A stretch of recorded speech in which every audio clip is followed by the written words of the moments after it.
Hola, buena tarde.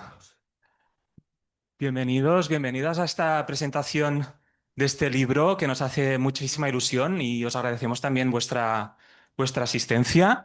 Influencers y comunicación política, lo hemos titulado Rasgos, desafíos e impacto social de un nuevo ecosistema comunicativo, que bueno, hemos podido editar Santi Castelo de Ideograma y yo mismo, Reinaldo Besalú de la Pompeu Fabra. Ah, bueno, sabéis que yo hoy hace 50 años, ¿no? De la muerte del dictador. Hace mucho tiempo ya, seguramente la mayoría de los que estamos aquí pues ni habíamos nacido en aquel momento, pero sí es verdad que, digamos, las ideas, sus ideas o los valores propios de aquella época sí que vemos que son hoy más vigentes que nunca, ¿no? Misoginia, machismo, autoritarismo, negacionismo climático y liberalismo en definitiva, ¿no?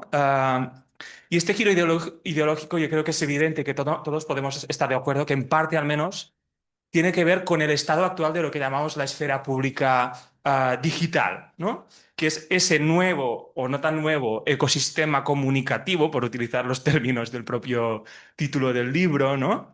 Que está como repleto de esos actores a los que llamamos influencers o creadores de contenido y que vemos que muchos de ellos están abrazando ese ideario, digamos, neoconservador, ¿no? Y que vemos que tienen una gran incidencia pública. Y a eso también le sumamos pues, esas plataformas que están gobernadas por personas que están a miles de kilómetros de aquí, que lo que quieren es generar atención por parte de la audiencia y que lo que ven es que lo que genera atención es el contenido pues, más polémico, más polarizador, más extremista, más negativo y por lo tanto programan sus algoritmos para promocionar ese tipo de contenidos, ¿no? Pero bueno, también es cierto que en la esfera pública digital tenemos oportunidad de escuchar nuevas voces que quizás antes estaban más invisibilizadas, ¿no? Podemos implicar políticamente a nuevos públicos de algún modo, podemos incluso utilizar los propios algoritmos para combatir estos discursos de odio que circulan y por lo tanto también tiene su vertiente positiva, ¿no? Tiene esa doble vertiente y es un poco lo que hemos tratado de también trasladar y reflejar en los distintos capítulos de este libro, ¿no? Esa doble condición de la esfera pública digital como un espacio en el que encontramos cosas muy problemáticas, ¿no? Pero también cosas muy positivas. Si me permitís, quería hablar muy brevemente de cómo fueron un poco los inicios de este libro, de cuando empezamos a hablar de este libro, ¿no? Eso era más o menos el año 2022. Y entonces a Carlas Poni y a mí, que está aquí, nos propusieron dirigir una tesis de Alex Martí, que también está aquí, y él quería tratar y estudiar el tema y de algún modo describir el ecosistema de youtubers políticos en España, que en aquel entonces era aún un tema bastante poco explorado, ¿no? Y que nos parecía pues súper interesante y veíamos que también conectaba de forma muy clara con los intereses que teníamos en aquel momento y también hoy en la cátedra Ideograma UPF de Comunicación Política y Democrática. Y entonces enseguida hablamos también con Santi y vimos la oportunidad de pues, pensar en un libro en el que pudiésemos tratar esas cuestiones. Pero sí que vimos desde un primer momento que debía ser un libro más bien coral, ¿no? Es decir, nosotros no éramos expertos en aquel momento en estas cuestiones, necesitamos pedir a personas de nuestro entorno especializadas en ciertas temáticas para que colaboraran en ese libro y nos ayudaran conjuntamente a entender ese nuevo fenómeno, ¿no?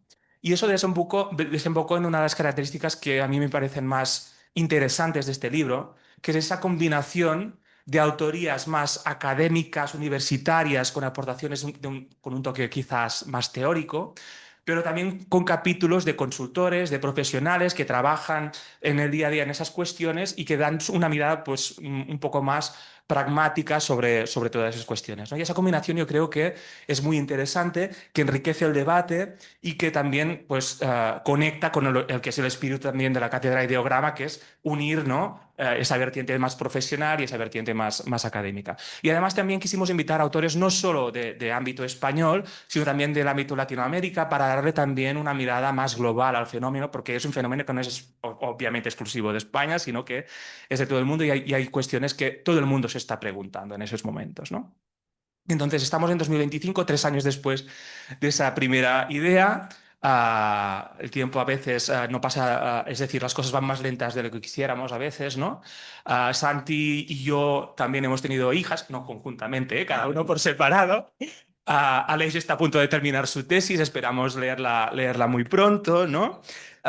Y bueno, aquí estamos, ¿no? Sí que es verdad que los capítulos del libro terminaron de escribirse hace un poco más de un año, que eso también es interesante porque era justo durante la campaña presidencial en Estados Unidos, ¿no? Y eso también se refleja y se nota si leéis los capítulos del libro, porque veréis que proporciona muchos ejemplos y casos interesantes de estudiar, desde el rol de Elon Musk en esas elecciones o de Taylor Swift, etcétera, etcétera, ¿no? Y ese último año sí que ha sido más bien pues, de relación con la editorial Vogue para acabar de perfilar el libro y editarlo bien para que saliera pues, a principios de curso. Porque aunque lo presentamos hoy, el libro salió ya en el mes de septiembre, ¿vale? Entonces, no voy a explicar capítulo a capítulo, porque si queréis conocer con detalle el contenido, pues después tenéis la oportunidad de comprar el libro si queréis, de adquirirlo. Son, creo, 21 euros, o sea que os animo. Pero sí que quería destacar algunas cuestiones o algunas reflexiones. Y digo reflexiones, no digo ni respuestas ni certidumbres, porque el libro no tiene ese enfoque tampoco, ¿no? Sino algunas reflexiones que aparecen en ese libro porque su voluntad ha sido básicamente proporcionar al lector como esas herramientas para la reflexión, esas herramientas reflexivas sobre el tema, ¿no? Cuestiones que salen ahí que encontraréis. Pues, en primer lugar, por ejemplo, el tema de la celebrificación o celebritización de la política. Eso no es nuevo, obviamente, y hace muchos años que los políticos adoptan las formas comunicativas propias de las celebrities, pero si antes era, digamos que se miraban, ¿no? Hacia los cantantes, actores, lo que sea, hoy a quienes tratan de emular es a los propios influencers o creadores de contenido. Pues hay capítulos que reflexionan sobre esto y también, como contrapartida, cómo eso contribuye a generar de algún modo comunidades de fans de los políticos, ¿no? Como celebrities que se presentan, pues también tienen sus seguidores que los idolatran como héroes y no tanto como personajes políticos con unas propuestas concretas de organización social, ¿no? Se habla también de cómo los influencers se relacionan y se pueden relacionar con las instituciones y cómo también pueden ser una oportunidad para las instituciones públicas y las organizaciones para conectar con nuevos públicos, ¿no? Y para difundir su mensaje más allá de las áreas tradicionales. Hay algunos capítulos también que nos hablan de cómo ese ecosistema de influencers impacta en la participación y en el compromiso ciudadano. Obviamente, todo el tema de la desinformación y el rol de los influencers es en esa era de la posverdad, que la llamamos así, ¿no? Hay también un capítulo muy interesante que habla de la etiqueta woke, como esa etiqueta tan presente en esa esfera digital y que es usada por los influencers muchas veces como factor de polarización, cómo se ha utilizado y cómo se utiliza como arma arrojadiza muchas veces esta idea de lo woke, ¿no? Y también, pues, un capítulo inicial también sobre las bases teóricas para entender el fenómeno en sí, ¿no? Ese fenómeno de intermediación que suponen los influencers en la comunicación política, que es muy clarificador teóricamente y que ese capítulo yo diría que sí que, de algún modo, sienta cátedra también. Aquí sí que hay alguna certidumbre y está bien que también esté, ¿no? Y después tenemos capítulos más específicos, más centrados en fenómenos concretos, por ejemplo, uno sobre influencers negacionistas del cambio climático, otro sobre discursos misóginos y específicamente sobre el caso de Roma Gallarda en España, o como he dicho antes, otro sobre Taylor Swift o sobre Elon Musk, ¿no? Ya voy terminando, simplemente quería agradecer a las personas que han contribuido pues, a que este libro pues, se pueda presentar hoy. Primero, obviamente, a todos los autores y autoras de los capítulos, a Aleix Martí, Carles Pont, director también de la cátedra, ¿no? Xavier Peitiví, consultor de esta casa que hoy no ha podido estar, Santiago Castelo, obviamente, Teresa Siges, que tiene un capítulo buenísimo y que no está aquí también porque ha sido madre muy recientemente. Un abrazo desde aquí de la Teresa también. Paloma Piqueiras en Ariana Herrera, de la Complutense, Marta Montagut, que está aquí, participa después en la mesa, y Carlota Moragas, de la Rovira y Virgili, Guada del Valle, que nos sigue desde Argentina, Ariana Romans, Brenda Silva Romero, Agostina Falac, también desde Argentina, y David del Pino, de la Universidad Nebrija.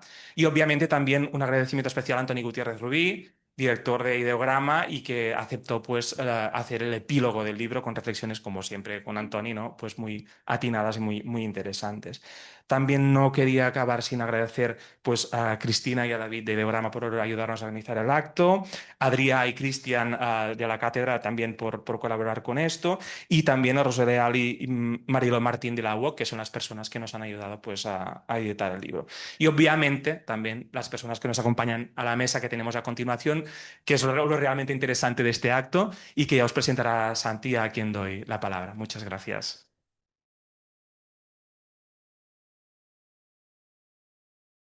Muy bien. Bueno, muchas gracias, Reinal. Gracias a todos, a todas por venir. Un día así de frío. Gracias también a los que faltaron a la uni por nosotros. Muchas gracias. Y bueno, y me toca presentar a quienes nos van a acompañar en la mesa. Carla Galeote, creadora de contenido y activista feminista. Jonás Currons, asesor de la Generalitat de Cataluña. Albert Prat, periodista de Catalunya Radio. Y donde más estamos acá, Marta Montagut, investigadora de la Universidad Rovira i Virgili. Adelante. Estamos felices, la verdad, de tener una mesa joven, una mesa nueva, porque había gente que también que nunca había estado acá en la Alemán.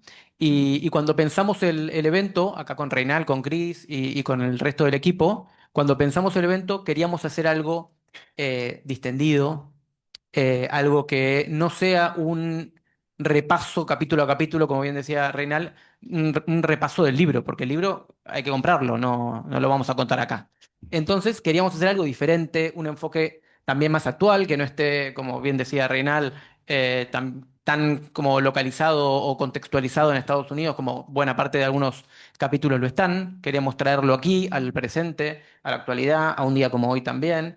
Y tenemos esta mesa maravillosa y lo que les voy a plantear es algo, insisto, ameno, breve. Les voy a pedir que no se enrollen mucho con las respuestas. Eh, y tenemos como algunas preguntas, son muchas, preguntas así como medio provocadoras, disparadoras, para la conversación, que van a aparecer en la pantalla, un poco incómodo para nosotros porque está atrás, eso sí, pero yo te las leo, son cortas. Y abajo pone las personas que tienen que responder. No es así como no es exclusivo que es solamente esa persona. Si hay alguien que tiene muchas ganas de decir algo, lo dice. Pero vamos a centrarnos en esas personas y cada uno, pim pam, 2 minutos máximo. ¿Sí? Radio, TikTok, me entienden. Vos también, redes, o sea, los que más nos podemos enrollar, creo, Marta, somos nosotros. Así que vamos a eso. ¿Les parece? La primera. Y responden Carla y Marta. ¿Por qué hay más influencers de derecha? Uf, buena pregunta, ¿eh? En principio porque yo creo que nos llevan ventaja. Ha habido una progresiva adaptación a las redes de la comunicación política que hasta cierto punto veían TikTok o veían Instagram como un espacio o plataformas poco serias o poco dadas al debate político y se priorizaba, por ejemplo, participar en Twitter cuando Twitter era Twitter y no era lo que es ahora, obviamente, ¿eh? Y en ese sentido sí que yo creo que todo el movimiento de derecha y extrema derecha vio una ventana de oportunidad para llegar a una población muy joven que no estaba dispuesta a consumir mucho de su tiempo en una alfabetización política al uso y encontraban en estas plataformas probablemente una manera muy rápida de conectar. Esto, más la incorrección política que ponen como bandera, ¿no? Porque ahora ser feminista es ser establishment, que aquí Carla tendrá más que decir que yo, ¿no? O ser antirracista es establishment, ¿no? Cuando tradicionalmente esto no había sido nunca un establishment. Dentro de una retórica populista, esa incorrección política tira obviamente a contrastar contra este supuesto establishment que ocupa el poder político en España en estos momentos y en el resto del mundo. Y ahí es donde la derecha lleva mucho tiempo haciendo ese agujero de llegar a una generación de gente joven y nos encontramos ahora. Hoy, precisamente, un día fantástico que todos los medios están sacando de por qué los jóvenes, o hay un porcentaje de jóvenes muy importante que cree que con una dictadura como la franquista se viviría muchísimo mejor en España, ¿no? Em, ese recorrido de esos últimos 10 años, no me iría mucho más allá, yo creo que ha hecho mella en las redes sociales y las fuerzas progresistas, democráticas en general, ¿eh? Porque a veces nos olvidamos que las derechas también son democráticas, que a veces tenemos como ese problema de que hemos asimilado todas las derechas a la extrema, ¿no? Las derechas democráticas hemos perdido un poco el tren, ¿no? De las redes sociales y hay que volver a coger ese tren desde mi punto de vista. Estoy muy de acuerdo con lo que compartes y yo voy a ir un poco más a la práctica, ¿no? De por qué hay influencers de derechas muchísimos más que de izquierdas. Yo me gustaría que hiciésemos como un ejercicio muy rápido, que es pensar en nombres de influencers de derechas, cada uno que piense, y después en influencers de izquierdas. Seguramente de derechas nos salen muchísimos más y casualmente nos saldrán hombres. Me gustaría saber si alguien ha pensado en alguna mujer, pero a mí solo me vienen hombres, hombres, hombres, hombres. En cambio, cuando hablamos de influencers de izquierdas, primero que nos cuesta más encontrar, porque hay muchas que son humoristas, no son divulgadoras, ¿no? O sea, yo me refiero a un contenido puramente divulgativo y encontramos a muchas más mujeres. Entonces, para mí, hay más influencers de derechas porque ser de derechas en redes sociales es un privilegio. Porque son los hombres mayoritariamente, entonces las que solemos salir a dar la cara o a intentarlo al menos en redes sociales, solemos o acostumbramos a ser mujeres jóvenes feministas. Entonces, ser una mujer joven feminista en redes sociales ahora mismo es un deporte de riesgo, ahora mismo es poner tu salud mental al servicio de plataformas que premian la violencia, que premian el acoso y los delitos de odio. Después seguramente hablaremos de ello y de todo lo que recibimos las mujeres feministas en redes sociales. Entonces, para mí la respuesta es que ser un auténtico privilegiado tener más influencers porque, claro, parte de jugar en su campo, que es el campo de la violencia y de la impunidad, ante mujeres que nos estamos jugando la salud mental.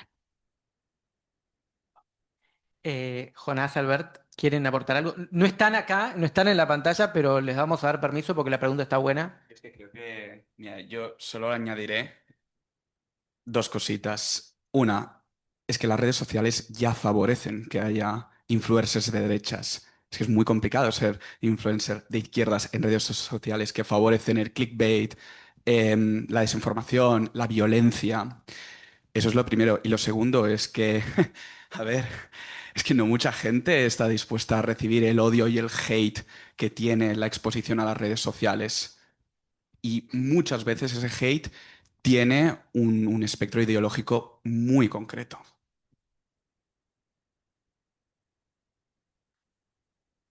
Bien, Albert, esta es para vos y nos vas a contar un poco, si quieres, lo que habéis hecho hoy en Cataluña Radio. ¿Cómo se explica el revival de Franco en TikTok? Pues mira, les contaba algunos de los que han llegado primero, que hoy en Cataluña Radio hemos recreado a las 8 de la mañana cómo sería el informativo el día de la muerte de Franco en Cataluña Radio, porque aún no había nacido Cataluña Radio. Y hemos recreado todos los redactores, pues uno en la puerta del hospital tras la muerte de Franco, otro pues cómo se organizaban, ¿no?, las movilizaciones y en mi caso, por ejemplo, he contado cómo desde la clandestinidad se estaba organizando pues, la Asamblea de Cataluña a los primeros comunicados que emitió tras la muerte de Franco. Pero más allá de esta experiencia, que no es nueva, hemos practicado en Cataluña Radio, pero ya viene de otros medios estatales, una de las piezas de los formatos que más han funcionado esta mañana en Cataluña Radio ha sido el departamento de verificación que se ha dedicado en la página web de 3catinfo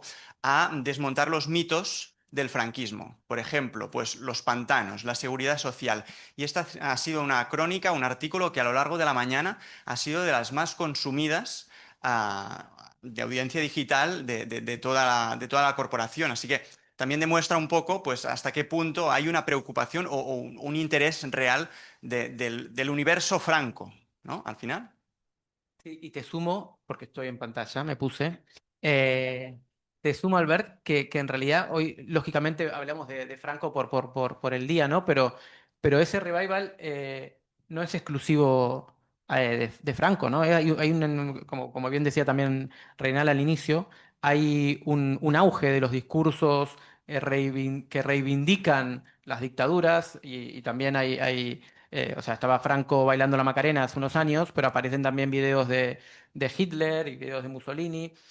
Ahí creo hay algo, y a ver, Carla, si me ayudas también.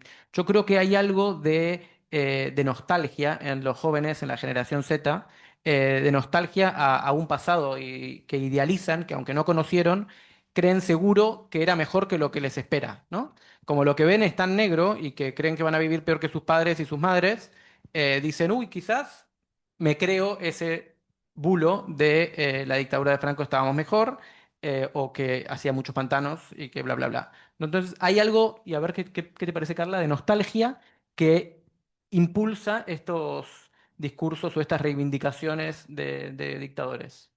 Yo creo que hay falta de pensamiento crítico, ¿no? O sea, y de cultura política. Y creo que hay falta también de espacios físicos, por ejemplo, en las escuelas, especialmente en las públicas, de debate con personas que sean profesionales, sino que sea el Chocas o Roma Gallardo, que desde luego son todo menos profesionales. Entonces, hay un punto también que sí que es cierto que yo creo que hay muchos jóvenes que cada vez se están radicalizando más porque ven todas las crisis que estamos atravesando y que no se les está cubriendo sus necesidades básicas como la vivienda principalmente. Y es como el diagnóstico lo tienen, ¿no? O sea, hay un problema de vivienda, hay un problema con los sueldos mínimos, hay un problema con la vida, con el capitalismo, con el trabajo, y es como, estás yendo muy bien, o sea, el diagnóstico revolucionario lo tienes allí, pero se mueven a la extrema derecha en vez de ir a lo que sería pues tener un pensamiento crítico y entender cómo funciona el mundo. Entonces yo creo que hay falta de pensamiento crítico, una nostalgia, yo creo, fruto de buscar alternativas, pero sobre todo creo que es de falta de espacios físicos donde se pueda debatir más allá de 140 caracteres en Twitter. Y es un básico también, pero yo creo que a lo largo de los últimos años, sobre todo, a los medios de comunicación e incluso los partidos tradicionales han olvidado o han aparcado algunos debates que ahora han dejado pues, que sea la extrema derecha e incluso fuera ya de los parlamentos, ya entrando en las redes sociales sin ninguna regla escrita, que hayan abordado aquellos debates desde unos frames, desde unos enfoques que, oye, pues la jungla, ¿no? Y a partir de aquí, pues los medios e incluso los partidos tradicionales llegan muy tarde a debates que ya están fuera de su alcance. 10 segundos muy rápido. Y creo que sumando lo que tú estás diciendo, se ha olvidado a la clase joven. O sea, se ha olvidado a la juventud en tanto a abrimos los medios convencionales, los encendemos, abrimos todas las televisiones, todas las tertulias. No hay ni una sola persona joven hablando de política, hablando de actualidad, hablando de lo que nos preocupa, que no es una cosa muy distinta a lo que actualmente le puede preocupar a una señora de 60 años. También abrimos el Congreso de los Diputados, no hay tampoco personas jóvenes, porque claro, cuando hablo de personas jóvenes sí está bien, hay diputados de 35 años y está correcto, pero a mí me gustaría ver uno de 20 o de 22 años. O sea, creo que hay también una desconexión de que las personas jóvenes hemos abandonado lo que era convencional porque no nos sentíamos representadas. Pero jóvenes no solo por la edad, sino también que atraviesen los problemas que viven los jóvenes de verdad, porque un diputado de 30 años no sufre los problemas que tiene alguien de su edad, pero fuera del Congreso. ¿Algo más para esta pregunta o pasamos? Volverá a salir seguramente. Las campañas con influencers. Hablamos de las campañas institucionales, el marketing de influencer en política. ¿Son útiles? ¿Son eficaces? Y acá empecemos por ti, Jonás. Un poco sos nuestra representación institucional en mesa. Venga, va, empecemos por mí. ¿Son útiles? La respuesta corta es sí. La respuesta más elaborada es depende. Y me dejaréis que me alargue un poquito, ¿vale? Porque el uso de las campañas institucionales usando influencers tiene que ver mucho con el cambio de dinámicas comunicativas que estamos viviendo alrededor del mundo, ¿no? Vivimos un momento de cambios muy profundos a diferentes niveles que afectan mucho cómo las instituciones se relacionan con la ciudadanía. Hay cosas que ya tenemos asumidas, ¿no? Como el cambio de patrones comunicativos entre diferentes generaciones, ¿no? Generaciones más jóvenes consumen mucho más redes sociales para informarse, generaciones más seniors, pues medios de comunicaciones más tradicionales. Yo me centraré en tres cambios, ¿no? Que creo que son de gran calado. El primero, que bueno, la atención cotiza al alza. O sea, cada vez más, si un vídeo o una información tardamos más de 7 segundos en consumirla, hacemos scroll, pasamos o ya deja de interesarnos. El segundo es la creciente desconfianza con las instituciones y la institucionalidad. Algún día podríamos tener un debate que genera desconfianza, si las instituciones o la institucionalidad, pero esto ya está para otro tema. Y el tercero es, como estábamos comentando, la facilidad con la que la desinformación se propaga por el espacio público, ¿no? Entonces, nosotros nos tenemos que relacionar ahora con una ciudadanía que prefiere la inmediatez a el debate sosegado y que prefiere la cercanía y la autenticidad, sobre todo la autenticidad, antes que una institucionalidad que para ellos parece más una barrera.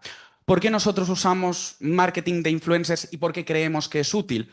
Bueno, primero, porque los influencers dominan perfectamente el lenguaje de la inmediatez. Saben cómo hacerlo, saben cómo transmitirlo y a las instituciones nos sirve para llegar a esos públicos que ven que las instituciones pues, les generan desconfianza, un poco de rechazo. El segundo, porque tienen este componente de proximidad y autenticidad que no, bueno, las personas no acaban de ver ahora mismo en las instituciones. Y tercero, porque nos permite, aparte de llegar a muchos más públicos, segmentar y saber perfectamente, ¿no? A qué público queremos dirigirnos y por qué, ¿no? Y bueno, creo que sería esto todo.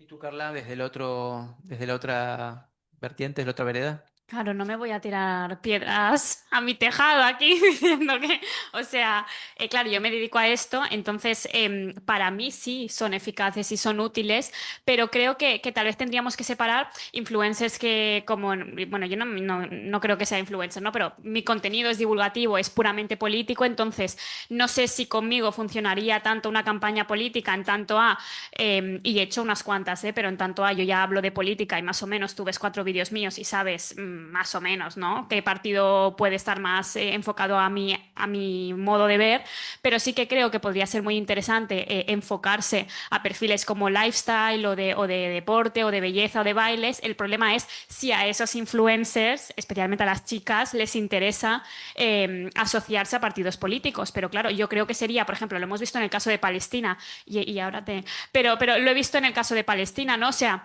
lo importante que ha sido que influencers de alto calado, no los que ya hablamos de política, sino los de alto calado, actrices, cantantes, bueno, los que tienen millones y millones de seguidores, se posicionasen, ¿no? A favor de Palestina. Entonces, creo que evidentemente sí son eficaces. El problema es si hay una voluntad de parte de estas personas de posicionarse políticamente en un momento que creo que es crucial y en un momento donde nos estamos enfrentando seguramente en los próximos años a un gobierno progresista o una de extrema derecha, ¿no? Entonces, no sé si es tanto si es eficaz o no, que desde luego sí, es si tienen intereses económicos en hacerlo.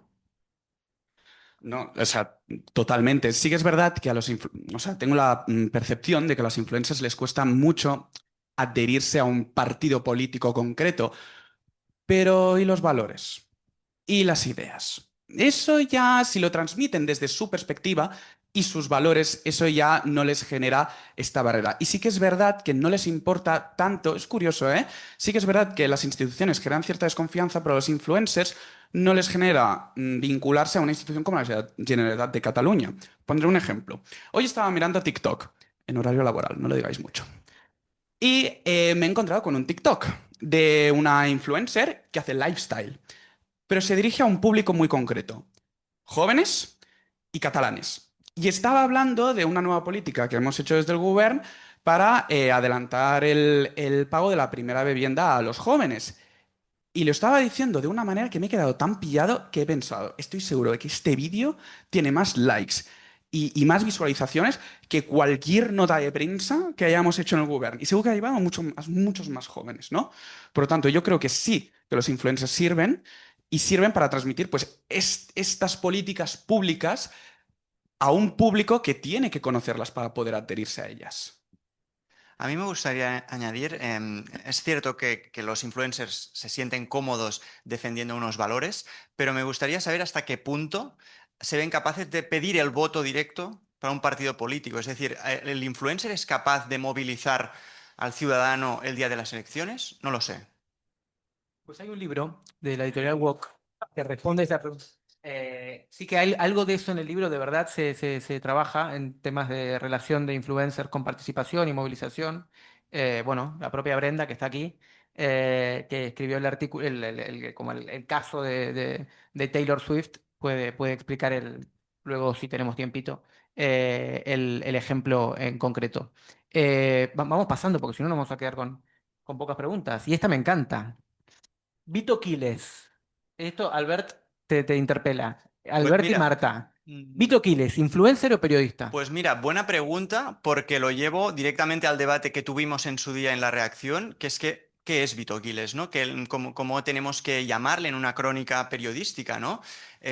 Bueno, tenemos más o menos claro que no es un periodista, pero es un influencer, es un agitador, es un activista, es un showman, es una estrella del rock. ¿Qué es Vito Quiles? Todas son correctas. Claro, a partir de aquí convenimos pues que era un agitador de ultraderecha, de extrema derecha. En todo caso, teníamos clarísimo que no era un periodista, aunque trabaje bajo una cabecera de un medio digital, pues no se rige a través de las normas, ¿no?, que nos hemos dado los periodistas, no hay una responsabilidad social en este sentido, aunque sí comparte espacio y le vemos, por ejemplo, en el Congreso de los Diputados, compartir espacio con periodistas, pero ya ves que no se comporta igual que un periodista, tiene unos intereses distintos y al final pues viene a reventar ruedas de prensa y tiene todo el gremio de los periodistas en contra, hasta el punto de pues, que hace nada se ha cambiado el reglamento del Congreso para limitar estos comportamientos, aunque él se haga pues, pasar por un periodista más. Y de hecho en el Parlamento de Cataluña también hace poco se firmó con el Consell de la Información de Cataluña, con el SIC, un protocolo para no dejar entrar a estos agitadores dentro de las ruedas de prensa y que te reventaran las ruedas de prensa, que es básicamente su objetivo, ¿no? A mí lo que me preocupa de personajes como Vito Quiles, y quien dice Vito Quiles, muchos otros que responden a un perfil muy similar y que se llaman hay los mismos influencers políticos, eso ya es decir como mucho, ¿no?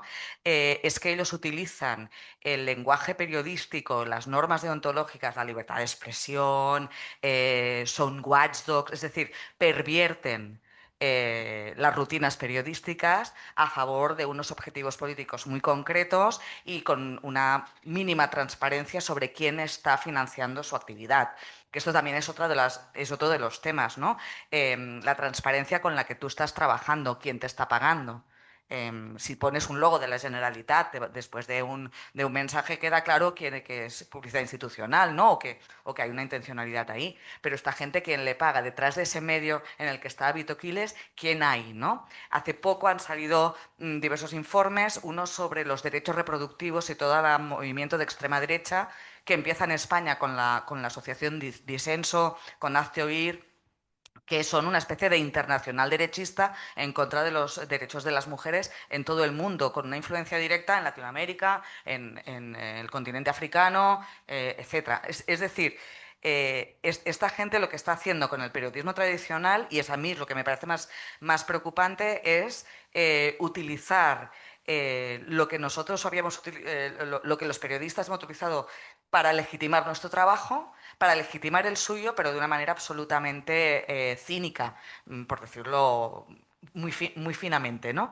Y eso sí que me preocupa porque en eso sí que son muy hábiles. O sea, ellos hacen framing, que es lo que hacemos nosotros muchas veces, ¿no? Seleccionar qué palabras, qué hechos para seguir tu línea editorial, para construir tu noticia, y ellos lo hacen con un objetivo clarísimo, que es desmontar y generar mucha desconfianza hacia la clase política y mucha desconfianza hacia las instituciones. Yo doy formación en institutos. Hay veces cuando pongo la foto de Vito Quiles, hay alguno, y te estoy hablando de críos de 14, 15 años, que dicen, el amo, no voy a decir la palabra chunga porque, bueno, ya no es hora todavía de decir más, pero tiene un impacto brutal en una determinada sector y dicen, es que es el periodista de verdad, es el que dice la verdad, es un watchdog, es un vigilante del poder.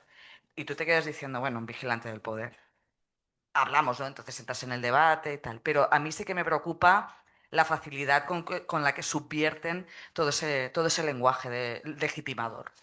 Yo quiero apuntar dos cosas. La primera es, tenemos este debate, sobre todo en el gremio periodístico, pero por ejemplo en el Congreso nos encontramos en el dilema que es que el gabinete de comunicación del Congreso acredita a estos perfiles como medios de comunicación, porque al final se presenta pues, una persona con nombre y apellido y con un medio detrás. A partir de aquí no tiene ningún inconveniente para entrar y acceder y trabajar y compartir el mismo espacio con el resto de medios pues acreditados, con una cabecera y con unos periodistas. Esto ya de por sí ya es un problema, porque ha entrado, no se le puede retirar la acreditación. ¿Por qué no se puede? Tenemos un ejemplo anterior a Vito Quiles, aquí muy cerca, en Cataluña, que pasó en la Generalitat. Durante el gobierno de Esquerra, de Pere Aragonès, había un periodista, el director de Notícies, Xavier Rius, que acudía cada semana a reventar las ruedas de prensa de la entonces portavoz, que era Patricia Plaja. Pues reventaba las ruedas de prensa, grababa vídeos a través de su móvil dentro de la sala de prensa, incluso reproducía vídeos utilizando el micro de la sala de prensa para plantearle pues debates y dilemas completamente externos a la propia portavoz e incluso comentarios fuera de lugar a la portavoz. Claro, el gobierno acabó expulsando a este periodista, pero el Tribunal Superior de Justicia dijo que tenía que readmitirlo porque estaba vulnerando el derecho de libertad de prensa, ¿no? Aquí hay un debate. Vaya que sí hay debate. ¿Quieren aportar algo? Pasamos. ¿Pasamos de Vito? Eh, Carla, los algoritmos, que va un poco relacionado con la primera. Entonces, si querés, breve, ¿los algoritmos favorecen el contenido radical? O sea, favorecen todo aquel contenido que sea, yo diría, no sé si radical, pero que consume más tiempo a las personas que lo están viendo y que se asocia mucho a lo radical, a lo que sube el tono, a lo que genera polémica, a lo que genera un debate y una discusión.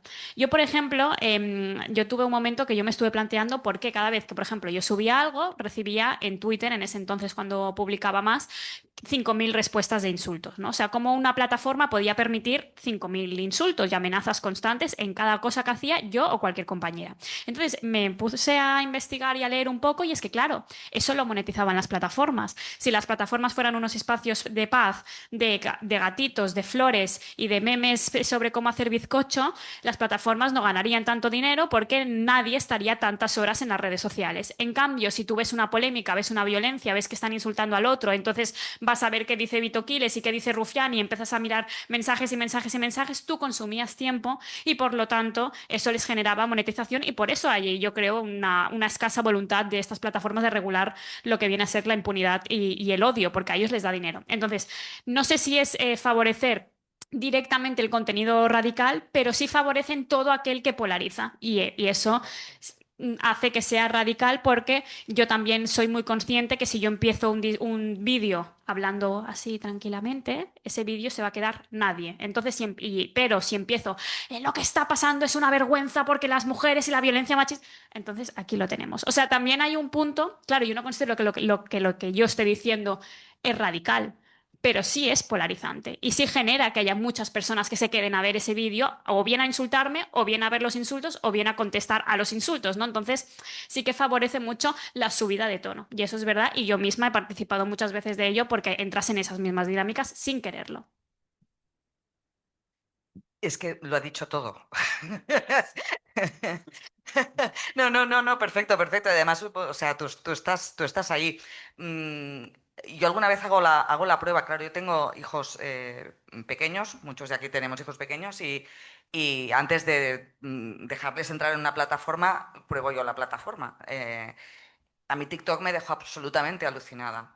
Estaba preparando también una formación sobre trastornos de la conducta alimentaria de influencers que estaban pues dando muy mala imagen, muy misógina también, sobre todo de las niñas, etcétera. Y estuve mirando contenidos sobre la famosa dieta de las princesas, Disney, que es una dieta, bueno, es igual, no lo busquéis, no hace falta, horroroso. Claro, yo iba buscando para encontrar capturas o links para poder utilizarlas en la formación con niños de primero y segundo de eso y tal.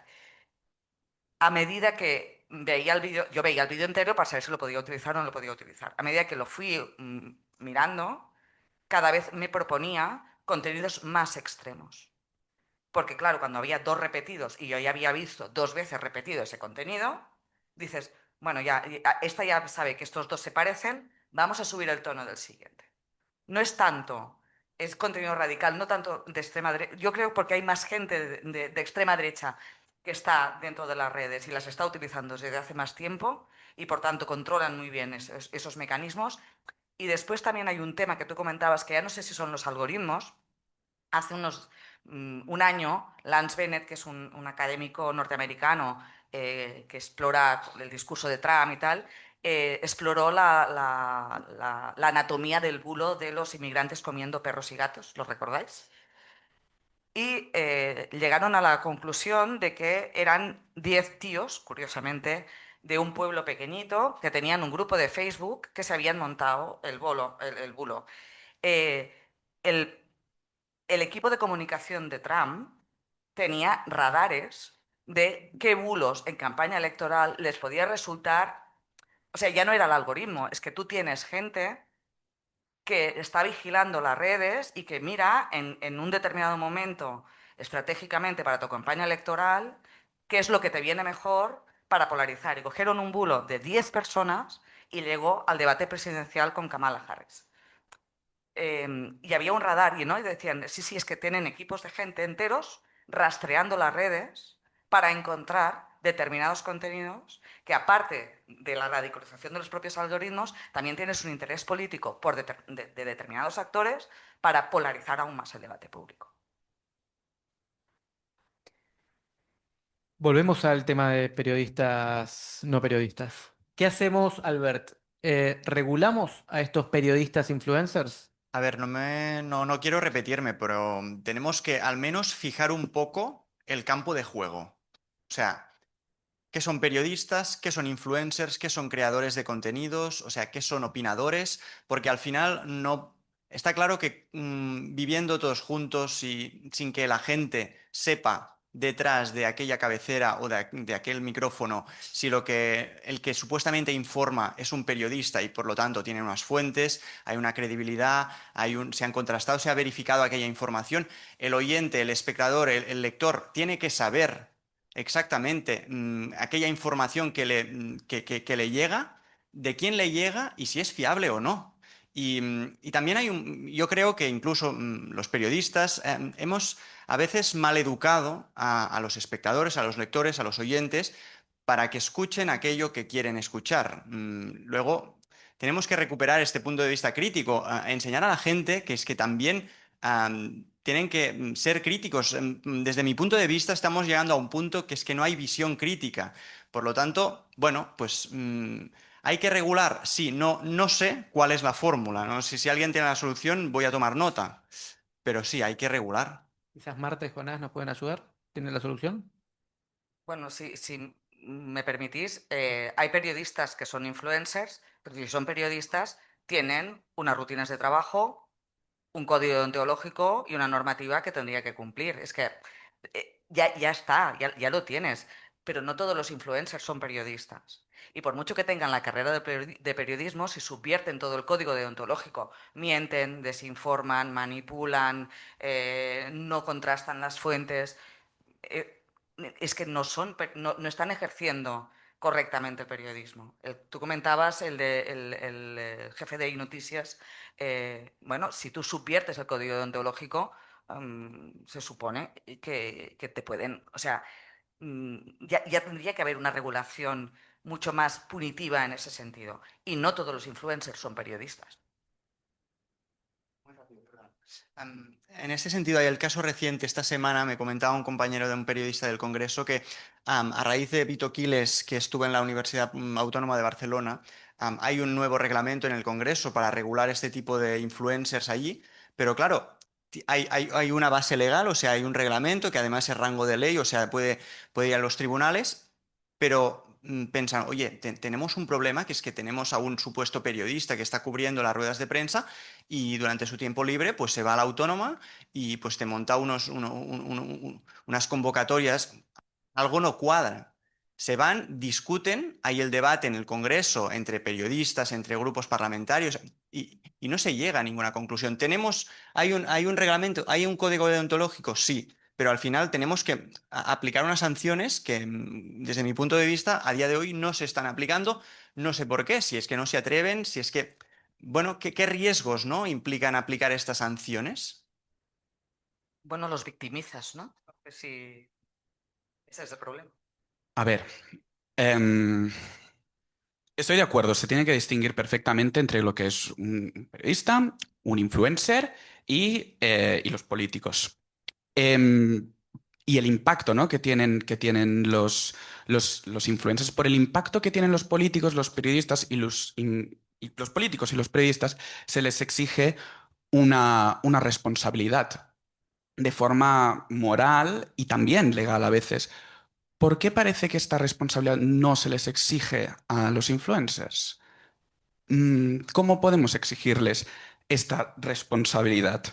Yo creo que es una cosa, ¿no?, de la que se tendría que debatir y de la que tendría que hablar más. Mira, me pasó una cosa el otro día que no me tendría que haber alegrado, pero me alegré. Bueno, sabéis que muchos influencers ahora se van a Andorra, se ha puesto de moda Andorra, irse a Andorra porque no les gusta pagar impuestos en España. Bueno, hace poco, bueno, parecía que cuando los influencers se iban a Andorra no les pasaba nada. Todo el mundo, obviamente, tenía sus críticas, pero la gente que les seguía los veía bien. Perfecto, que se van a Andorra, que no pagan impuestos y tal. Bueno, pues hubo una polémica hace poco con una influencer muy famosa que cocina muy bien.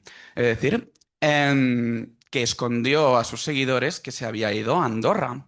Y cuando sus seguidores lo conocieron, le pidieron responsabilidad. ¿Cómo? Bajándole, creo que fue un cuarto de los seguidores que tenía, o sea, hablamos de 200.000 o 300.000 seguidores, ¿no? Y dije, joder, por fin se les exige algo de responsabilidad a esta gente, al menos bajándoles los seguidores y haciendo que cobren un poquito menos, un poquito. Pero bueno, hablemos de cómo les exigimos responsabilidad a los influencers, legal y moralmente. Carla, ¿querías sumar algo? No, yo estoy muy de acuerdo sobre todo en hacer categorías, o sea, que es un influencer, que es un opinador, que es un divulgador, que es un todólogo, yo qué sé, mil categorías que se pueden hacer, ¿no? Porque, claro, también se tiene que entender que, por ejemplo, yo en mi caso, con 20 años, subo un vídeo, yo no tenía ninguna pretensión de hoy estar aquí sentada, ni siquiera tenía una pretensión de que en mi vídeo lo iba a ver alguien, o que yo podía dedicarme a ello. Entonces, también, ¿qué responsabilidad le exigimos a las personas que un día decidimos subir un vídeo y que eso llega a un alcance extremo y nos dedicamos a ello, ¿no? O sea, yo siempre digo lo mismo. Si bien es cierto que tenemos una gran responsabilidad, igual que un gran poder, y yo esto lo he ido aprendiendo con los años, ojo, porque no todas las personas que hemos estado en redes sociales lo sabíamos desde el inicio. Y eso implica que yo con 20 años haya podido hacer vídeos donde me haya equivocado, o donde haya dado un error, o un dato erróneo, o donde haya dicho una cosa que ahora mismo no la pienso. Entonces, o sea, tenemos que tener nosotras la responsabilidad de educar a las futuras generaciones, porque claro. Realmente que una persona que hace moda un día hable de política, sin querer está educando a las personas que le siguen. Entonces, para mí, yo que lo he vivido en mis propias carnes, ¿no? De tener que entender que yo, cuando subía un vídeo, yo tengo formación, yo soy abogada, ¿eh? Pero igualmente es igual el título, que tenías una responsabilidad y que te tenías que preparar lo que decías y que no podías ir diciendo cosas así como te vienen, porque hay muchas personas, miles y miles e incluso millones que te están consumiendo y están generando tu opinión a raíz de lo que yo estoy diciendo. Por ejemplo, en mi caso, ¿no? Si hay yo qué sé, si Feijóo dice no sé qué barbaridad machista, Carla, ¿qué piensas de Feijóo, ¿no? Entonces, que creo que es muy importante estas categorías porque también muchas personas hemos estado en redes sociales de rebote sin saberlo ni quererlo y que también nos cuesta entender la responsabilidad que eso conlleva. Y o sea, yo siempre acabo con la misma idea. Vamos tarde en poner alfabetización mediática informacional en las escuelas y en los institutos.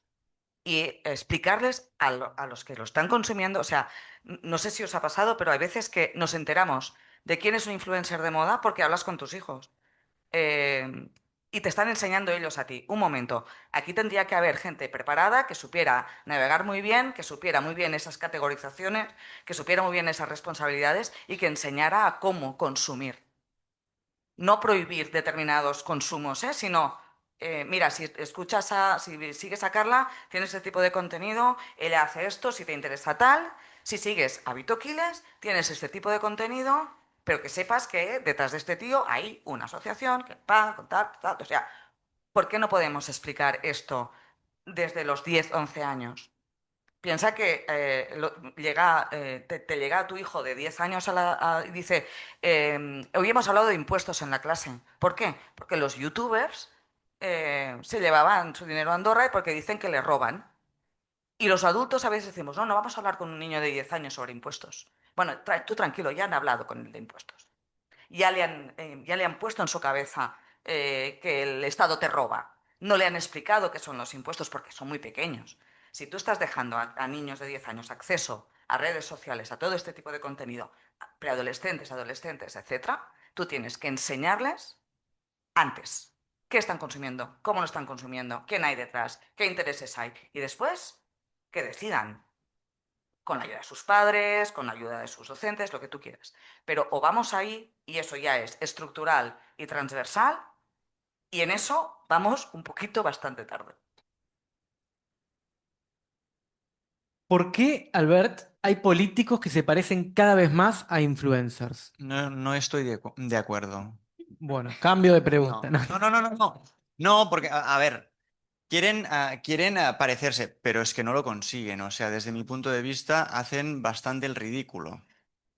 Por ejemplo, Nadia Calviño, ¿qué día intentó hacerse TikTok a alguien pues que, pues que es que no, o sea, no funciona. O sea, yo entiendo que quieres entrar en un nicho de mercado, pues hay voto, lo que comentábamos antes, ¿no? Pero un político es político, un creador de contenidos es creador de contenidos.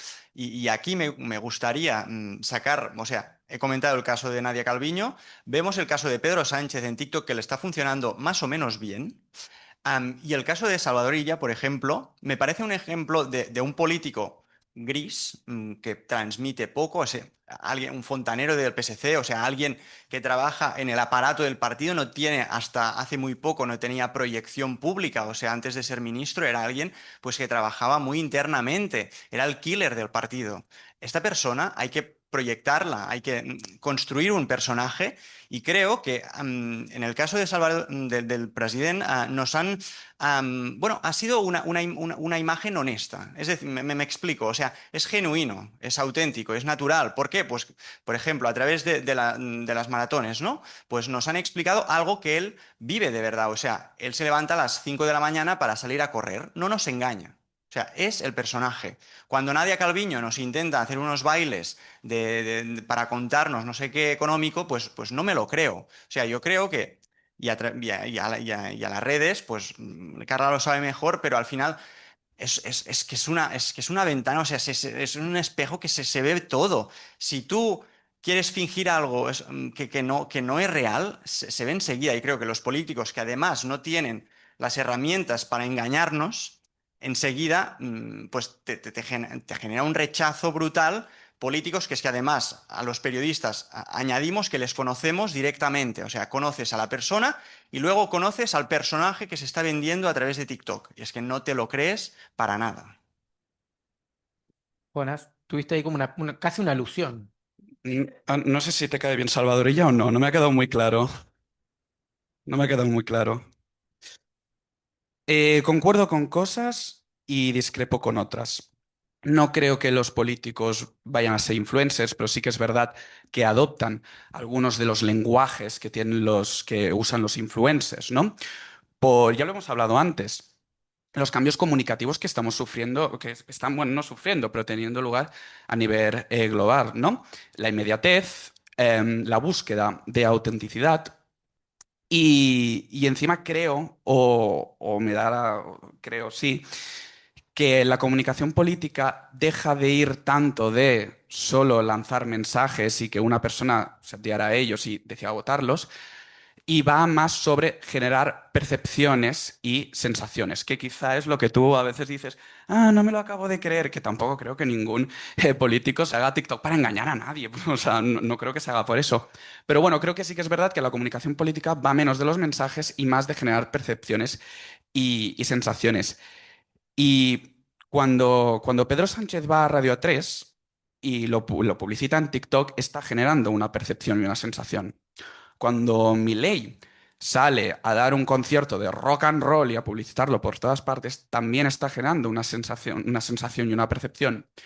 Cuando Salvador Illa se hace una foto con la pancarta en catalán en Gran Vía, también está dando una sensación y una percepción.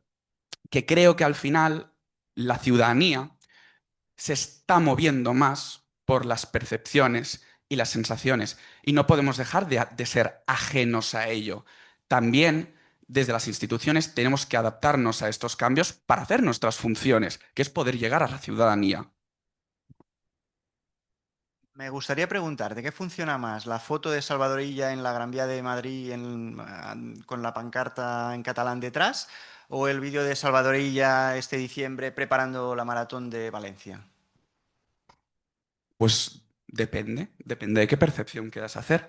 Por ejemplo, cuando Salvador Illa hace un vídeo preparando la maratón, lo que quiere hacer es que lo que quiere, yo creo, lo que quiere demostrar es que es una persona como cualquiera de nosotros, que tiene sus hobbies, que tiene sus intereses más allá de la política y conectar con la ciudadanía que busca algo más allá de los mensajes políticos.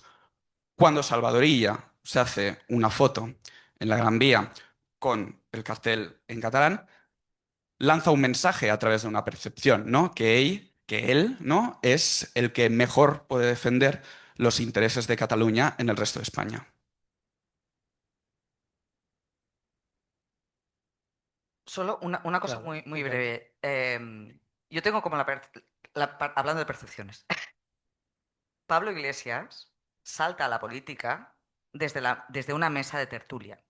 La tertulia, tanto la televisiva como radiofónica, es una especie de entrenamiento mediático y mediatización política que permite. Yo, más que los políticos se parezcan más a influencers, estoy esperando a que un influencer haga carrera política.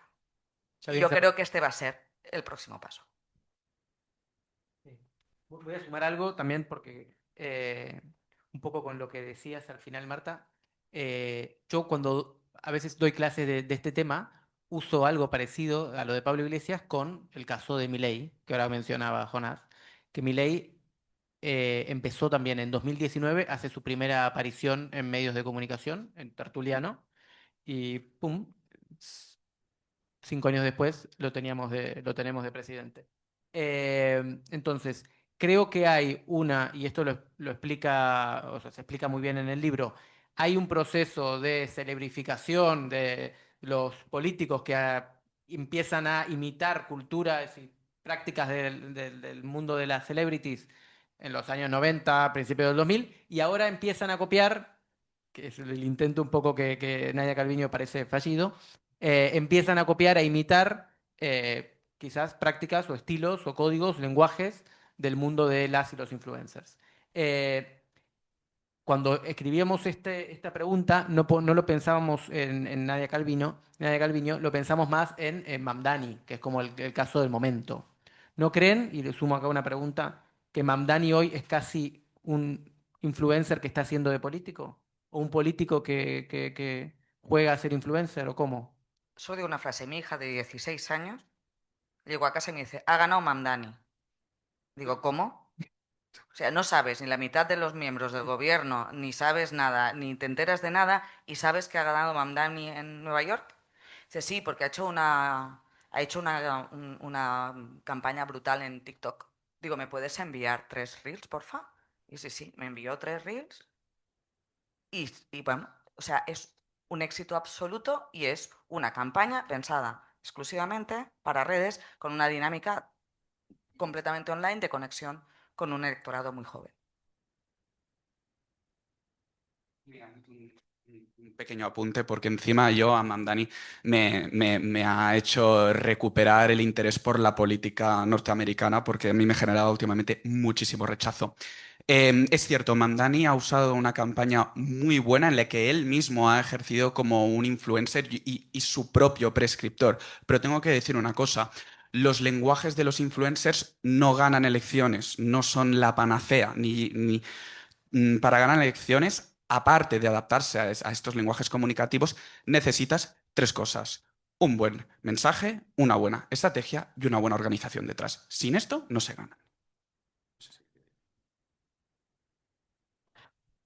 Bien, vamos, si te parece, Carla, empezamos por ti. ¿Cómo se relacionan las instituciones con las y los influencers? Porque habíamos hablado, ¿se acuerdan? Que el marketing de influencers en comunicación institucional es eficaz, útil, necesario. todo eso. Entonces, cómo crees que es la relación? ¿Es buena, aceitada, no? Es interesada. Pa. Así sería como, no, no, y lo digo claramente, o sea, hay un interés de las instituciones y de los políticos, especialmente los que se van a presentar como uno, que empiezan a pensar cómo pueden llegar a las personas jóvenes, entonces abren TikTok, abren Instagram y buscan los temas y hacen una lista, y esto yo lo he visto con mis propios ojos, hacen una lista de los que hablamos más o menos de ciertos temas y nos contactan y quieren pues que les hagamos una entrevista o que nos hagamos incluso solamente una foto. A veces es una foto y colgarla en un post y ya está. O sea, es una relación interesada porque creo que aún no estamos en el momento de que los partidos y las instituciones entiendan realmente el poder que hay en redes sociales. Creo que esto en los próximos 10 años lo vamos a ver porque el electorado joven, es lo que estamos hablando todo el rato, está en redes sociales, no está en los medios de comunicación. Entonces yo creo que en los próximos 10 años, cuando estos chavales sean mayores de edad y empiecen a votar, vamos a ver la transformación del like al voto. Yo sí que pienso que esto lo vamos a ver de verdad. Y entonces va a ser cuando la relación va a dejar de ser interesada para ser necesaria puramente y para ser incluso de supervivencia. Y entonces yo creo que aquí es cuando vamos a ver en los próximos 10 años, yo creo, muchos influencers de redes sociales que van a terminar siendo políticos. Y eso yo no tengo ningún tipo de duda porque realmente ahora mismo la puerta para un partido, para ser político, ya no está en militar y repartir flyers, ya está en cuántos vídeos haces de política, la viralidad que tienes y los me gustas que tienes, porque yo misma he recibido ofertas políticas simplemente por hacer vídeos. O sea, sí que vamos a ver en los próximos 10 años, yo estoy convencida, influencers siendo políticos, sí. Cuéntanos, Jonás, desde tu punto de vista. Bueno, más que cómo se relacionan, cómo creo que deberían relacionarse. Sí que es verdad que a las instituciones públicas a veces les puede dar respeto los influencers, ¿no? Les dan respeto porque saben el impacto que tienen, pero no saben cómo realmente tratarlos, ¿no? Realmente no hay una respuesta que ya tendría que ser así, pero quizá las mismas relaciones que establecen las instituciones sí, las instituciones con los medios de comunicación, por ejemplo, quizá también los tendremos que establecer con los influencers. Quizá tendríamos que hacer desayunos informativos con ellos, tener una relación de reciprocidad, llamarlos, tratarlos como comunicadores, ¿no? Quizá esto sería una buena relación. Tenía otra cosa, pero se me ha pasado con el foro, ya os lo diré. No, espera que Marcha. aprovechamos un poco que el silencio. Marta, tienes que marchar. Muchísimas gracias por venir. Me sale un tren a las 8 y no llego, o sea que me sabe mal. Muchas gracias.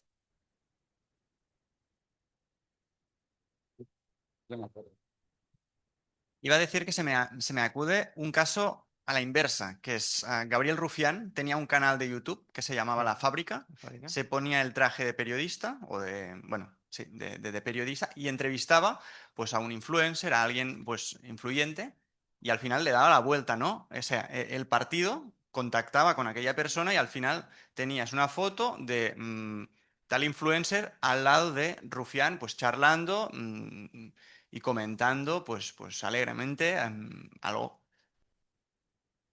No, nada, súper rápido, es que me acabo de acordar. Sí, es verdad, las instituciones tenemos un interés con que haya influencers que puedan ser prescriptores de nuestro mensaje. El interés no tiene por qué ser malo. Quizá lo que queremos hacer es transmitir a los jóvenes, ¿no? Como ha pasado con el ejemplo que os he dicho antes, una política pública, porque es la única forma de llegar a ellos. Y eso puede ser positivo para que los jóvenes puedan adscribirse a esta política pública. Y sobre la traducción del voto al like, a mí me genera dudas, fíjate tú. Tengo ciertas dudas sobre si un like es igual a un voto. Yo soy un caso, anda que no le he dado likes, y esto que no salga de aquí, anda que no le he dado likes a Rufián, anda que no le he dado likes últimamente, pero no lo voy a votar. No lo voy a votar en la vida. Entonces, no sé si realmente tú darle like o suscribirte o a seguir a un influencer, realmente eso se traduce en un voto. Quizá el puente es la percepción de la que hemos estado hablando antes. Pero yo te saco otro ejemplo, que es las europeas con Alvise Pérez, que sin pisar un medio de comunicación, ni una manifestación, ni un acto físico, consiguió nada más y nada menos que 800.000 votos. Ojo, 800.000 votos en las europeas solamente haciendo vídeos. Por lo tanto, yo sí que creo que del like se va el voto, no 100%, pero que hay una percepción muy clara y muy directa. Yo sí que eso lo veo y creo que lo vamos a ver en los próximos 10 años. Yo creo que también sería muy interesante, y hoy lo hablaba con una amiga, que por ejemplo Rufián se presentase a unas generales, que ya sé que esto no va a pasar porque ya lo ha dicho Junqueras que esto no va a pasar, ¿no? Pero sería muy interesante ver si Rufián, que todo el rato es viral, es viral, es viral, es capaz de convertir eso en un voto. Yo creo que ahí sería una buena prueba. O Vito Quiles mismo, pero claro, lo asocio al Vice Pérez, porque realmente Vito Quiles empezó haciéndole la campaña al Vice Pérez en ese momento. Está bastante, tenemos. No, yo quería agregar una cosa sobre esta pregunta de la relación entre las instituciones y los influencers y contar un poco la experiencia que tenemos desde Ideograma. Y nos pasa muchas veces lo que estás contando vos, Jonás, eh, la ausencia de base de datos de creadores y creadoras de contenidos. Hay muy buenos, te conozco a todos los periodistas, pero quizás, uy, no sé qué creador de contenido habla de este tema o habla del otro. Entonces ahí yo te sumo que la relación es interesada absolutamente, pero es todavía algo amateur. Creo que todavía falta, creo que falta que tengan buenos mapeos, que creo que son necesarios, buenos mapeos de estos personajes y también cuando se animan a dar el paso y hacer una acción o una campaña con influencers, a veces hablo que me encuentro, y no sé, Carla, si te pasó a vos, eh, pues no, les piden casi, los invitan a presentar un evento, pero no les piden nada concreto, no les aterrizan si lo que quieren es un video, una story, un tweet, entonces al final la relación queda un poco de palabra y hay una insatisfacción posterior porque al final la inversión, entre cometas, la inversión no la ven porque no, al final lo que ellos imaginaban, las expectativas que tenían que se iban a conseguir, como no lo especificaron en ningún lado, no había nada. Yo aquí no lo sé, o sea, supongo que hay experiencias variadas. Yo en mi caso, si a alguien le sirve, yo he trabajado con distintos partidos y he hecho distintas campañas, tanto en Cataluña como a nivel estatal, como en las europeas, y yo además puedo votar a un partido, pero sí que tengo como esa vocación de que mis perfiles puedan servir para el espectro socialdemócrata, ¿vale? Yo nunca he dicho en redes sociales a quién voto y no lo voy a hacer, creo que eso es muy peligroso, pero sí que se me ha visto con distintos partidos políticos porque me parece bien que haya como variedad. En el caso en el mío concreto, ya te digo, a mí se me han marcado las comas, los puntos, los guiones, se han hecho 1.000 pruebas, 1.000 ensayos, los guiones de vídeos se han repasado 40 veces, o sea, yo sí que en ese aspecto, cada vez que me llama un partido o una institución, es como, "Uf, esto me va a dar mucho trabajo, pero me parece genial, porque al menos en mi caso se premia muchísimo el rigor, el que, ojo, si eres una creadora de contenido, una divulgadora influencer, me da igual la etiqueta, pero estás haciendo una representación en este momento, en este vídeo, política de un partido, de un político o de una campaña. Y ya te digo, o sea, incluso de hacer 5 veces el mismo vídeo porque la coma no les gustaba. Yo eso sí que lo tengo que decir y he trabajado con varios partidos, ¿eh? Bien, bueno, vamos, esto empezamos por ti, Albert, si te parece. ¿Los periodistas deberían empezar a emular estos códigos y lenguajes de los influencers Bueno, o al no? menos entender, ¿me escucha, no? Sí. Al menos entender que no tenemos muy claro, estamos empezando los medios a reconocer el terreno por el que se mueven los creadores, bueno, los influencers, ¿no? Al final, o sea, por ejemplo, lo llevo a mi caso concreto, en Cataluña Radio y TV3 estamos explorando los reels, ¿no? Ahora nos grabamos reels contando las noticias, pues que hemos dejado una crónica radiofónica de 50 segundos, una crónica de televisión de minuto y medio, ahora también la convertimos en un reel en vertical, nosotros, sin ningún papel ni sin nada, ni sin teleprompter, contando aquella noticia para que funcione en la página web de 3catinfo y además que solo tiene una vida útil de 24 horas, o sea, es un reel como, igual que un reel de Instagram, pero contando las noticias y tú puedes seleccionar 10 reels por la mañana y verlos todos. ¿Y cómo te sale? Bueno, vamos. Los primeros, evidentemente, no, pero bien. ¿Qué pensáis, Marta? Bueno, Marta no está. ¿Qué pensáis? A mí, a ver, creo que Albert es el que mejor puede hablar de este tema, ¿no? Pero a mí me parece bien que los medios de comunicación en su labor de servicio público empiecen a buscar temas, bueno, formas, ¿no? de llegar a la ciudadanía. No creo que hagan el ridículo cuando cuando hacen esto. Al revés, creo que es bueno y positivo. El tema, yo creo que es el riesgo, es que no es una cosa que sepas muy bien cómo se hace, ¿no? Es una cosa de prueba y error, ver lo que funciona y ver lo que no. Y mira, pues si no funciona, pues se cambia y ya está, y no hay ningún problema. Yo creo que es positivo. Probar, probar, hay que probar, porque si no pruebas, no sabes dónde vas. Bueno, esto ya un poco lo comentábamos aquí con, decías, Carla, el caso de Alvise Pérez. Hubo también otro en las europeas, un chipriota, que no me sale el apellido, pero el nombre era Fidias. Y también sacó, bueno, sorprendió y entró al Parlamento Europeo.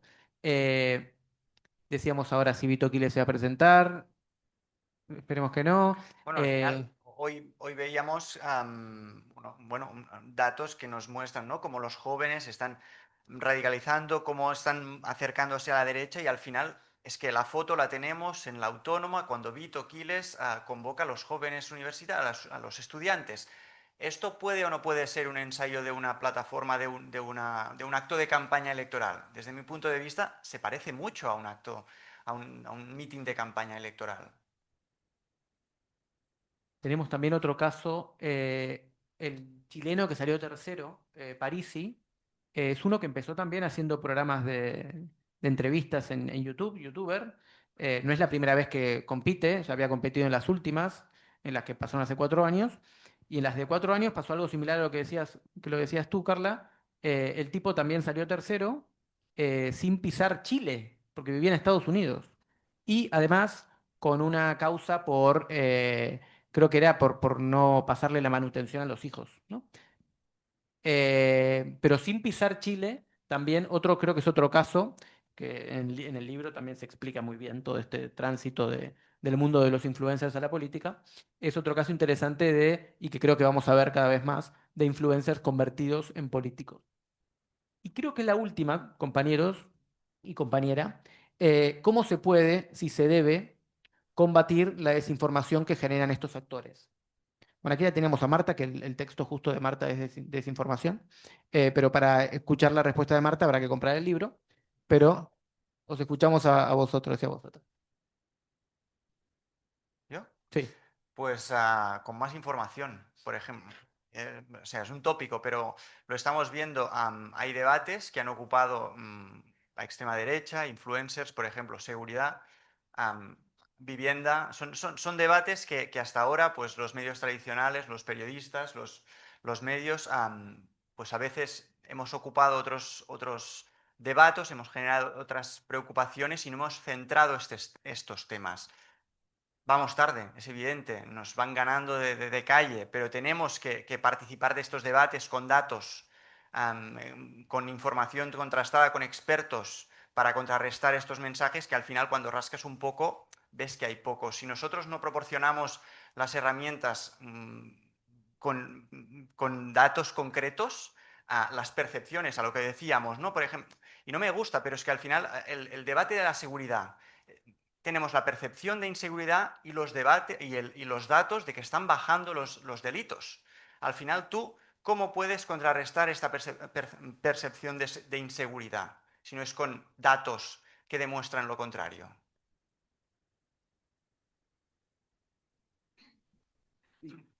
Yo creo que regulando las redes sociales y limitándolas y volviendo a resignificar lo que es la libertad de expresión. Yo creo que eso es lo que tenemos que hacer porque creo que no se tienen que tener debates con cosas que no son opinables. Por ejemplo, ¿existe o no la violencia de género? No es un debate. O sea, no podemos estar debatiendo todo el rato una cosa que no es un debate. ¿Existe o no el cambio climático? Esto no es un debate, no es una opinión, es una cosa que es científica y que es estadística y que se ve. Entonces, creo creo que tienen que haber legislaciones muy concretas, no sé si a nivel europeo, no sé si desde se tiene que ir a la oficina de Meta y exigir que o se cumplen estas normativas o como Donald Trump se elimina TikTok, o sea, que si hay voluntad política.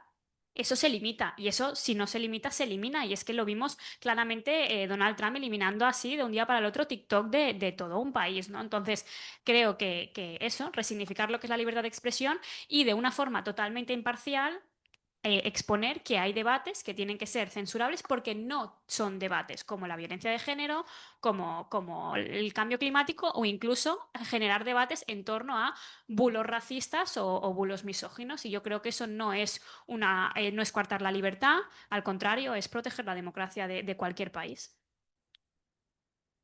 Estoy totalmente de acuerdo con lo que habéis dicho. Yo hablaré más desde la perspectiva institucional y quizá también de los partidos, porque sí que es verdad que ponemos mucho el foco en la educación mediática, en sacar, ¿cómo se llama esto? De fact-checkings, ¿no? En sacar muchos fact-checkings y mucha información, y mucha regulación también.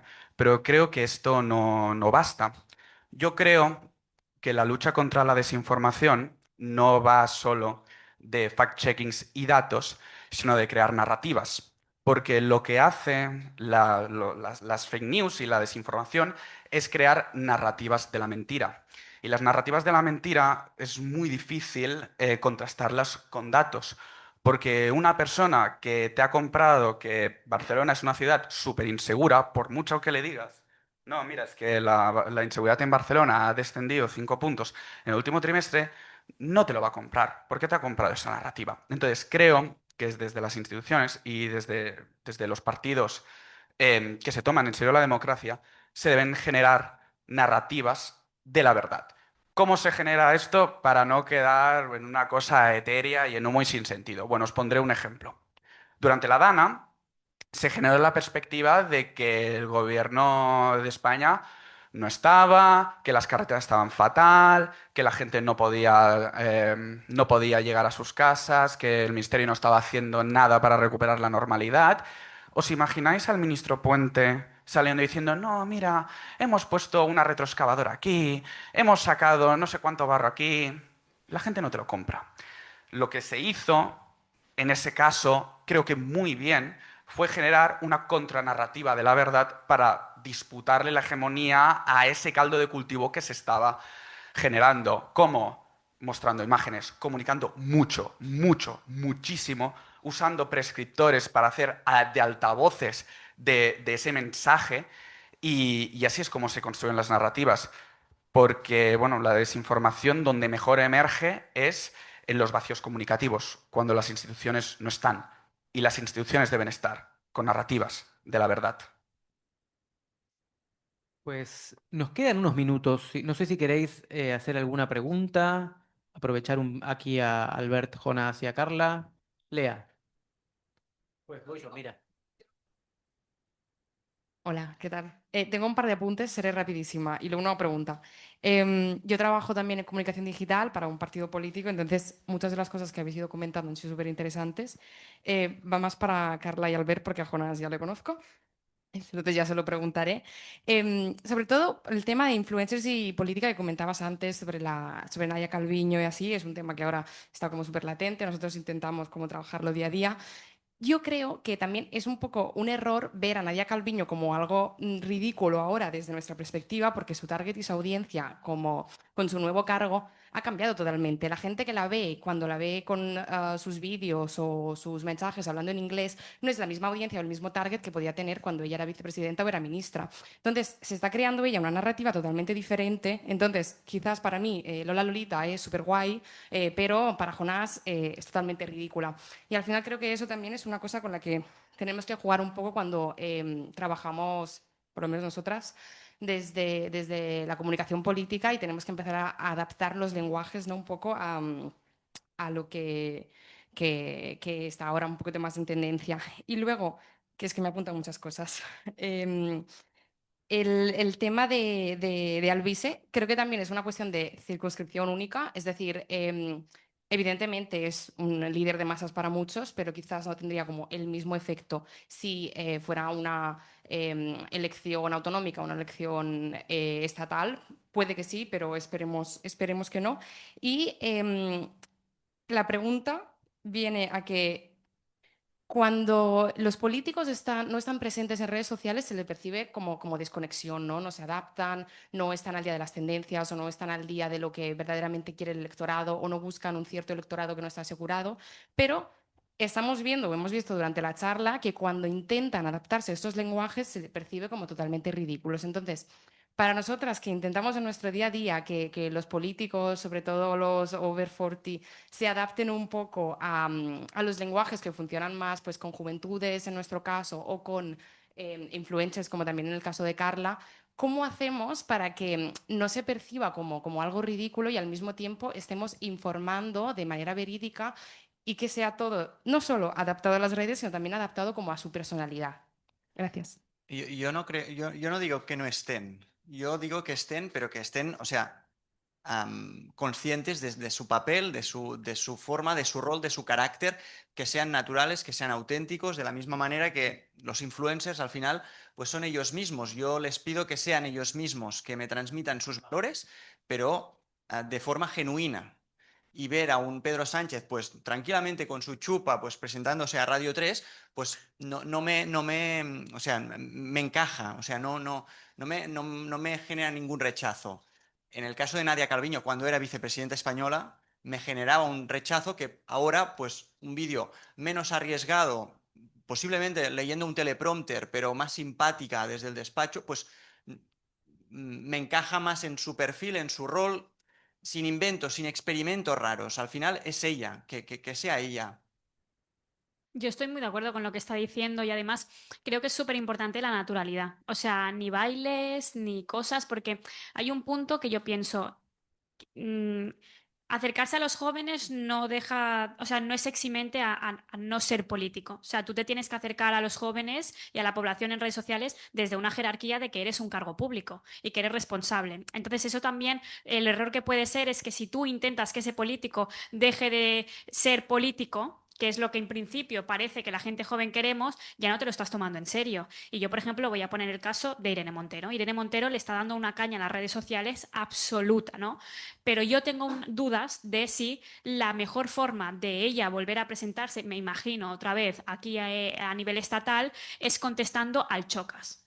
O sea, yo creo que un político o una política no tiene que entrar a debatir con el chocas, porque creo que eso legitima primero al chocas y segundo, para mí rebaja la jerarquía que ha tenido Irene Montero. En cambio, ver a una Irene Montero en el Parlamento Europeo meterle caña a von der Leyen, eso me gusta. Entonces creo que lo que para mí es más acertado a hacer desde espectadora, ¿vale? Porque yo estoy todo el rato en redes sociales y también como persona que más o menos lo controla porque me dedico a ello, ¿no? Más o menos. Es poder ver el discurso de ese político en redes sociales. Porque si preguntamos a las personas jóvenes quién es Nadia Calviño, Carmen Calvo, Ana Redondo, que actualmente es ministra de Igualdad, es ministra de Igualdad y no ha subido absolutamente nada. Y le preguntas a las personas jóvenes, que creo que eso es una estrategia, ¿eh? Creo que con todo lo que se dio en el Ministerio de Igualdad hay una estrategia profunda de que esto no vuelva a ser polémico, ¿eh? Pero la cosa es, no hace falta hacer grandes performances, lo único que es trasladar el mensaje, trasladar el mensaje, trasladar el mensaje, tono desenfadado, con una vestimenta más desinformada, pero no pareciendo político. Es que eres político, tío, porque vas a ser cargo político. Entonces, para mí, yo creo que eso es muy importante.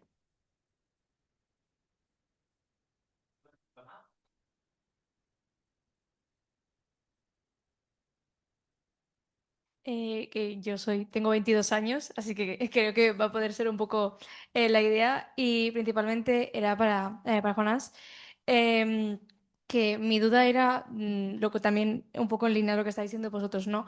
¿Cómo es una manera como fácil de no parecer como raro, ¿no? Y conectar con la gente joven. O sea, ¿qué ideas hay para, no tanto gente de 22 años como soy yo, sino gente también más pequeña, que también es lo que comentaba Marta sobre la alfabetización digital de la gente como más joven, que es que cuando llegan a la edad de votar y ya les han metido todas esas cosas en la cabeza y pues deberíamos como pensar a ver qué cosas les metemos en la cabeza. mm, no hacer nada que no se espere de ti. O sea, un ejemplo. Nadie espera que Salvadorilla, conociéndolo y siendo como es, no sé, lo pongas bailando con una canción de los Capo Hunters. No se espera de él. Pero quizás sí que se espera de él, siendo como es y como se muestra, pues ser cercano, hablar con la gente. Él es muy gracioso, de cara a cara. Pues quizás espera eso. O sea, es que yo creo que para llegar a la gente, ahora mismo solo te falta ser tú mismo. Ser tú mismo, no intentes ser como Nadia Calviño, que hacer gracia. Si tú no eres gracioso, no intentes hacer gracia, porque nadie lo espera. No intentes bailar si no sabes bailar, no intentes hablar francés si no sabes hablar francés, como lo hizo el último día Pascal. Pues no intentes ser una persona que no eres, porque la gente lo que espera de ti es que seas auténtico. Y la gente te vota porque eres auténtico. Ya está. No hay más secreto. De Carla, si quieren aportar algo más, le enviaremos el vídeo a Nadia Calviño. Que le va a encantar. Muchísimas gracias a todos y a todas por venir. Perdón. Muchísimas gracias por venir. La verdad, un lujo que hayáis podido venir un día como hoy, un fresquito. Espero que el libro les interese, que aporte un poco, ojalá, Reinal, esa idea que tuvimos en conjunto y que pudimos hacer posible gracias a todo el aporte de todos los autores y autoras que de vuelta creo que vale la pena agradecer, porque este libro en real, Reinal y Santi solo pusimos la coordinación. Pero esperemos que aporte un poco a reflexionar sobre este tema que es, como bien comentamos aquí, es de futuro y no tanto, ¿no? Y también de presente. Así que muchísimas gracias a todos y a todas. El libro está ahí, si quieren, si se animan.